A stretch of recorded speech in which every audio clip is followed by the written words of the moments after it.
Rule number one, if you're gonna talk about Filson, you gotta do it outside.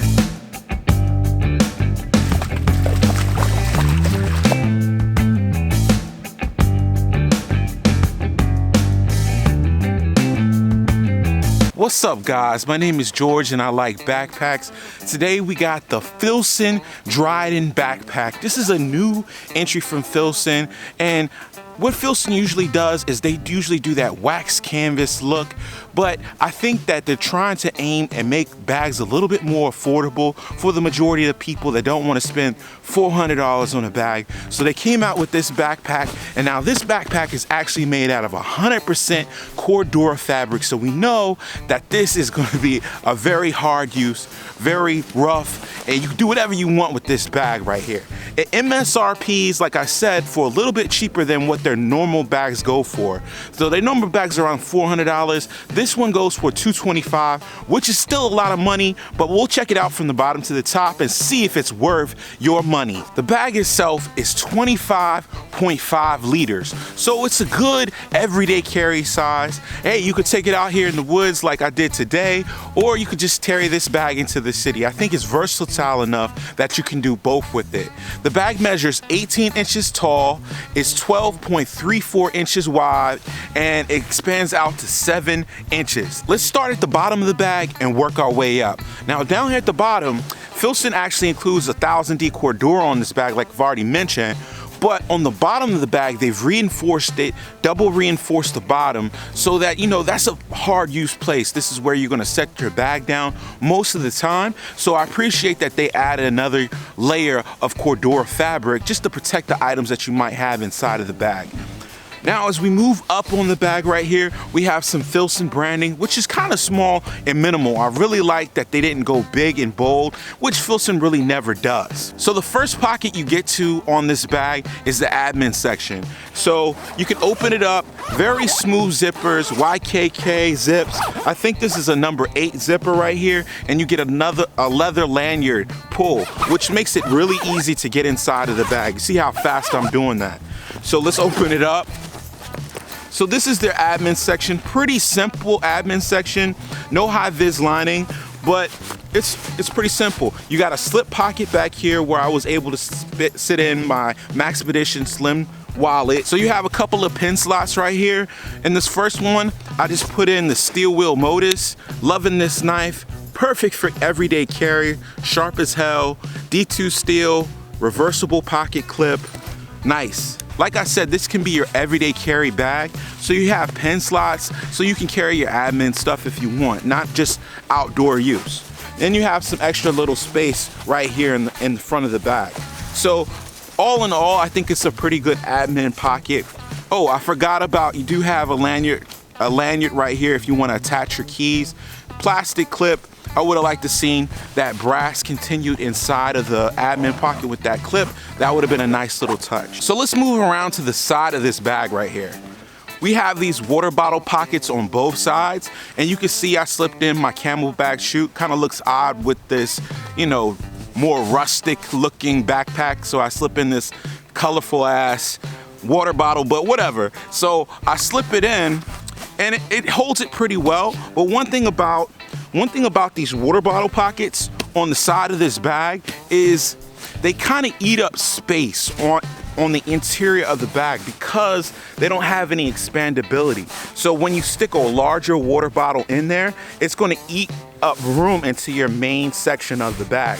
So it's just one thing to think about. It's not too bad if you can look at it, but I just want to make you guys aware that when you're putting this water bottle in, you might be taking a couple of liters away from the interior bag, or maybe less. So let's flip this bag around and take a look at the back panel. The shoulder straps on this back panel are really well designed. I like the contour of these shoulder straps.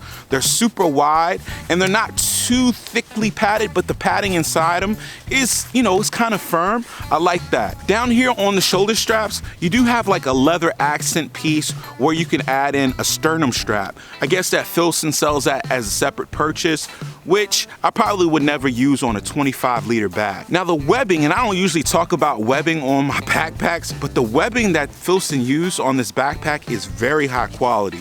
It feels really good. I have no complaints about this at all. It feels like it's gonna last a long time. One thing I missed on the shoulder straps, they are vented. So you get a little bit of venting with some mesh on the back of the shoulder strap. So thanks for doing that, Filson. On the top of the bag, we have a leather grab handle. And this feels kind of sharp in your hands. Maybe over time as the leather breaks down, it will feel better, but it doesn't feel like these leather accent pieces on the bag itself. They have this leather grab handle, which is about 1 inch wide. And then they have some leather right here behind the shoulder straps themselves.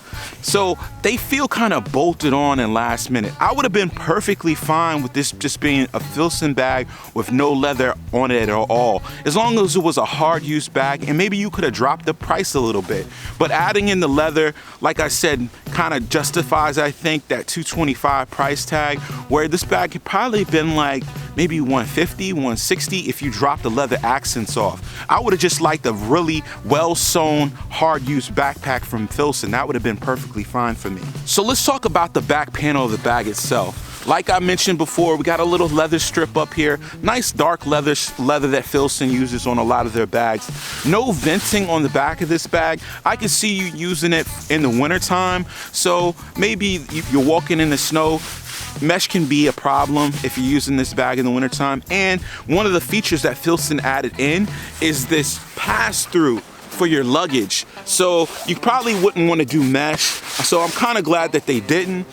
But they could have done some raised panels on the back of the bag just to give you some air venting. So moving around back to the front of the backpack, we get a pocket right here, and I was thinking this is like a quick access pocket, but the way that it's designed, again, big old zippers right here, number 8, and the way this pocket is designed, it's super deep. So anything that you put in here, like I'm putting my whole hand up to my forearm in this bag right now, and you can see how deep this pocket goes. There's no organization in this pocket, but what I stuck in there was my military green notebook that I carry around with me sometimes to take notes in meetings and stuff. So I just would have liked to see this done a different way. It feels like, you know, it's purposeful. You can stick a lot of items in there, but there's really a tough way to go as far as a quick access pocket. Now we get to the main section or the main compartment of this bag. And one thing that I noticed is the way that this main compartment is constructed, up around the corners where the zippers turn the corners of this bag, the zippers like to get stuck. So that's one thing to think about with this bag. These zippers, like I said, actually these are a little bit larger. These might be number 10 zippers on this section, YKK and brass, but around the corners of this bag, I had a real tough time kind of maneuvering the zippers around. Now, when you zip the zippers down, it doesn't give you a full clamshell because of the water bottle pockets on the side, so you get like a 3/4 opening.